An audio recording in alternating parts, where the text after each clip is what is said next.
Hello everybody. Hey, it's the 24th of February 2013 and some things have happened in the last 24 hours that I need to put a little information out, and then a couple of other commentaries on some other things. I'm real serious today, but I think I can keep it under control. So first thing I want to tell you about is the NRA obtained an internal memorandum of the Department of Justice, where the DOJ is just saying that, hey, we just need to go ahead and confiscate all weapons. We need an actual registration program, and we need that so that we can go and confiscate all the weapons. So it's, the veteran situation, and now we have this memo from the DOJ. Add all of this stuff up. 2 billion rounds of ammunition now for the DHS and these other federal agencies. 7,000 AR-15s. Actually, they're probably M16s, but AR-15s for their self-defense. But of course, if we have them, they're called assault rifles. I brought that up before. The fact that they call returning veterans conservatives, Ron Paul followers, gun owners, constitutionalists, or people that don't trust large central government, those are all domestic terrorists by definition now. I hope you understand that. I mean, how many people do we have to lump into this thing? We saw the targets the other day from DHS showing pregnant women and young girls and children, little boys, as no hesitation targets.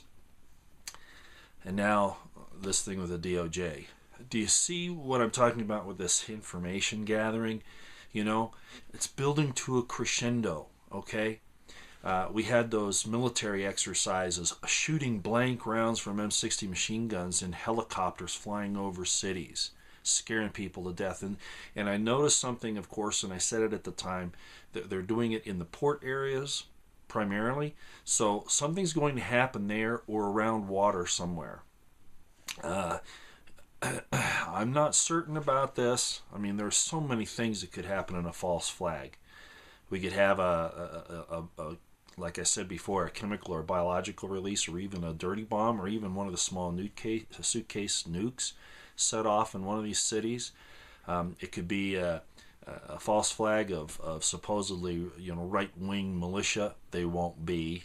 That's not what they'll do there.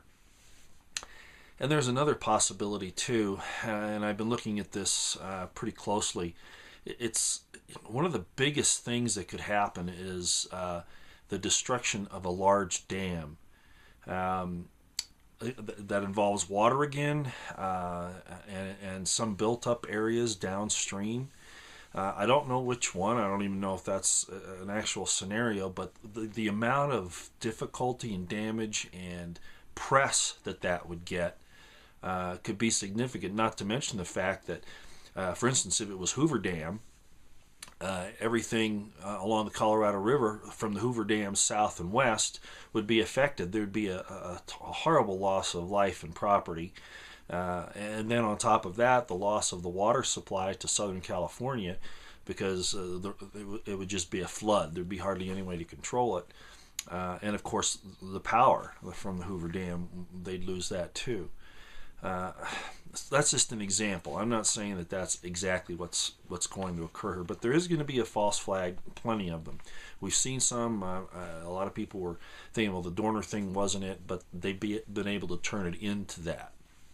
And we've had those other shootings and other things that are going on right now. So just keep your eyes and ears open. Things are happening.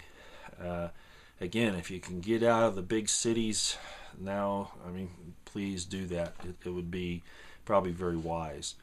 Now, people ask me, they said, well, you give us this information. Why don't you document everything that you tell us? Well, on YouTube here, that would be real hard to do, and I apologize for that. I do it on occasion. I've done it with the Chinese situation, with saying that they wanted a protracted war. I showed you the targets and these types of things. I give you this information so that you can go look it up. When you were in school and you didn't know how to spell a word, What did your teacher tell you to do? Did they tell you, or your parents, did they tell you how to spell the word? No. They said go look it up. So I'm giving you the information as a heads up. You go look it up so that you can satisfy yourself, okay? Then you don't have to believe me. I don't have to waste time here showing all these different documents. Trust me on this, okay? That you can find them, all right? Just, I mean, if you don't believe what I tell you, if you think that it's skewed somehow, fine. You go look at it. You can find it for yourself, you know, as long as the internet's up.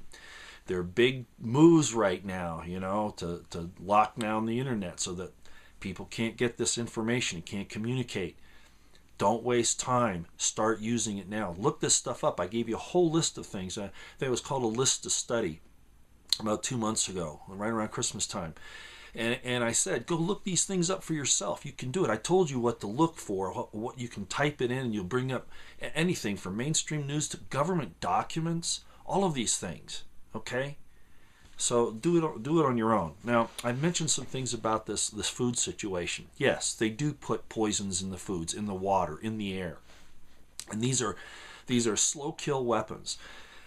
On top of that, Monsanto has developed genetically modified foods, seeds in particular. And there was a thing here in the news just this week on the Drudge Report where the Monsanto seeds are getting more expensive. Well, what happens with these things? It shuts down the natural order of biology, of botany. The normal seeds that grow from food and you can replant are going away. What does that do? It gives these people a political tool, a weapon of war to control you. Not only is the genetically modified seeds and food bad for you, it can cause all kinds of tumors and difficulties because there are poisons in them, okay? There's another thing about that. Remember I mentioned siege warfare? Well, if you can't get seeds without buying them, that's at the most elementary basic level. And you could starve out an entire nation or an area. So there are some real problems here. Costs are going to skyrocket because of this. I saw the other thing about, we saw Terminator, right? Half man, half machine, mostly machine, whatever. Well, this drone thing has now gone to the point where there are actual combat robots. And on the surface, that sounds really good. And frankly, I'd be for it, except for some problems which I'm going to point out here. Anytime you can protect the lives of your people, that's great. But people have innate built-in consciences, because of that conscience and because of our sense of right and wrong, we can make moral judgments on things, and we should. Robots don't. Garbage in, garbage out. If the elite want to have soldiers that will do their bidding without any moral conscience, remember the thing that they do in the Bohemian Grove where they do the cremation of care to try to get people to get rid of their conscience? With a machine, there's no problem. You just program it and it does whatever you want. Massive, massive murder machines with no conscience. No hesitation there either, huh? So it's something to think about. The U.S. and its allies are still supplying Al-Qaeda in Syria and Libya, of course, and in Africa. And it's just amazing to me. If al-Nusra was the thing that Al-Qaeda came out of. Okay, the Muslim Brotherhood, all of that, as I've said before, is the same thing. And we're seeing in the news that they're trying to say that, well, we need to supply this Syrian rebel group or this African rebel group to stop Al-Qaeda. It is Al-Qaeda. And now they're talking about, these conservatives and gun owners and right-wing extremists, supposedly here in the U.S., veterans, that they're the white Al-Qaeda. And I don't mean that by race, okay? It's like the white Russians who stood up for the order of Russia before the Bolsheviks came in. Okay? In other words, in this regard, I'm talking about the patriots. Okay? People who believe in the Republic and in the Constitution. All right. Although the fact of the matter is the DHS targets were mostly white folks, and they also say that it's mostly the white middle class that's going to be the new domestic terrorists. Now that is a method of trying to divide the races and make them war with each other, to make the white people in the minds of say blacks or Asians or Native Americans or whatever, make them look like they're the enemy. You know, it's racial divide and conquer. Please don't fall for this. Okay. Now, also, there was a situation where there's a group of people, the United Nations, that are calling for an eco dictatorship that will control everything to do under UN rule, and it'll kill off basically everybody who doesn't join. The process looks good. You know, we're worried about, you know, taking care of the ecology and those types of things, but in fact, when you look at what the end game is actually to get rid of most of humanity and take over the world for themselves and then merge with the machine. Again, that sounds crazy. If you go look at this stuff, though, you'll be able to find it. Something I found out that was really interesting here. You know, I'm not an economist. I don't really understand financial markets that well. That's why I look at people like C. Green that I've mentioned before, some of those guys, to kind of help me out with that. But I'm not stupid either. And when I saw this article, I thought it made a lot of sense. It's talking about rent seeking. Now, what rent seeking is that corporations will use their political power to buy more political power and to get the political machine to shape policies that will help them make more money and cut out their competition.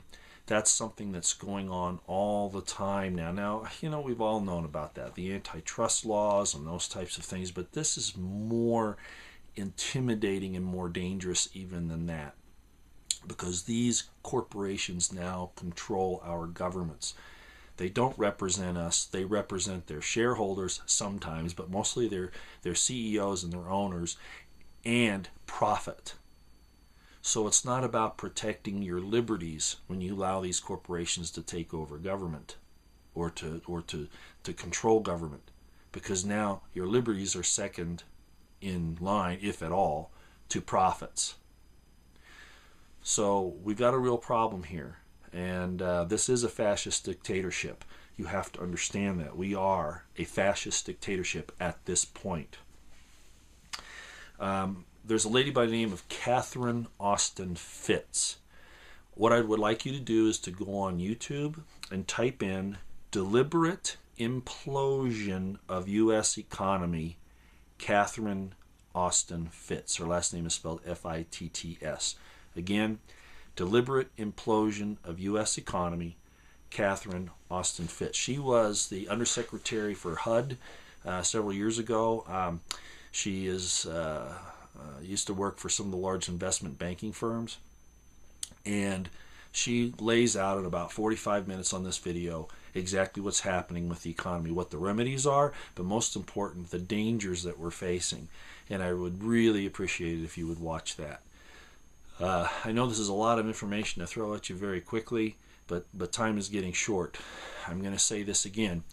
You must make a decision on what side you're on at this point in time. This is the time to do it. You know, up until now it's been, well, you know, I don't know, you know, I need a little more information or whatever. Look, it's there. Can you see it? And if you can't, then you need to start looking a little deeper. But if you're too lazy to do that, or if you are too afraid, if you're too afraid, I can kind of understand. But being afraid doesn't mean that you're not going to get your head chopped off. All right? So you need to inform yourself. And then you need to pick a side.